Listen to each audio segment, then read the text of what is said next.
ಗಟ್ಟಿಮೇಳ ಸೀರಿಯಲಲ್ಲಿ ಇದೊಂದು ದೊಡ್ಡ ಮಟ್ಟಿಗೆ ಒಂದು ಶಾಕಿಂಗ್ ಮಾಹಿತಿ ಅಂತಲೂ ಕೂಡ ಹೇಳ್ಬೋದು ಸ್ನೇಹಿತರೆ. ಯಾಕೆ ಅಂತಂದರೆ ಈಗ ಖ್ಯಾತ ಹಿರಿಯ ಕಲಾವಿದರಾದಂಥವ್ರು ವಿದೇಶರಾಗಿರೋಂಥದ್ದು ನಿಜಕ್ಕೂ ಸಿನಿಮಾ ರಂಗಕ್ಕೆ ಒಂದು ದೊಡ್ಡ ಮಟ್ಟಿಗೆ ಶಾಕ್ ಅಂತಲೂ ಇದನ್ನು ಹೇಳ್ಬೋದು. ಯಾಕೆ ಅಂತಂದರೆ ಅತಿ ದೊಡ್ಡ ಮಟ್ಟಿಗೆ ಹೆಸರು ಮಾಡಿದಂಥ ದೊಡ್ಡ ಕಲಾವಿದರು ಇದೀಗ ವಿದೇಶರಾಗಿರೋಂಥದ್ದು. ಇನ್ನು ಕನ್ನಡದಲ್ಲಿ ರಂಗಭೂಮಿ ಕಲಾವಿದೆಯಾಗಿ ಮೂರ್ತ ಬಂದಂಥ ಇವರು ಗಟ್ಟಿಮೇಳ ಸೀರಿಯಲ್ನಲ್ಲಿ ಸುಮಾರು 2000 ಅಧಿಕ ಎಪಿಸೋಡ್ಗಳ ಸೀಸನ್ 1ರಲ್ಲಿ ಕಾಣಿಸ್ಕೊಂಡಿದ್ದಂಥ ನಟಿ ಇದೀಗ ಕೊನೆಯ ಸೆಳೆದಿರುವಂಥದ್ದು. ಹೃದಯಘಾತ ಮತ್ತು ಬಹು ಅಂಗಾಂಗ ವೈಫಲ್ಯಕ್ಕೆ ಪದ್ಮಾ ಕುಮಟಾ ಅವರು ಕೊನೆಯ ಸೆಳೆದಿರುವಂಥದ್ದು.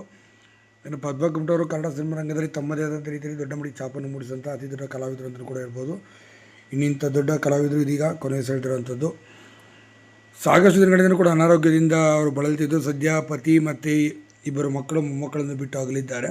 ಜಯನಗರದಲ್ಲಿ ಇರುವಂಥವ್ರು ಸ್ವಗೃಹದಲ್ಲಿ ಕೊನೆಯ ಸೆಳೆದಿದ್ದಾರೆ. ಸದ್ಯ ಬನ್ನೇರುಘಟ್ಟದಲ್ಲಿರೋ ಚಿತಾಗಾರದಲ್ಲಿ ಸಂಜೆ ಅಂತಿಮ ಸಂಸ್ಕಾರವನ್ನು ಮಾಡಲಾಗ್ತದೆ ಎಂದು ಅವ್ರ ಕುಟುಂಬದ ಮೂಲಗಳಿಗೆ ತಿಳಿಸಿರೋಂಥದ್ದು.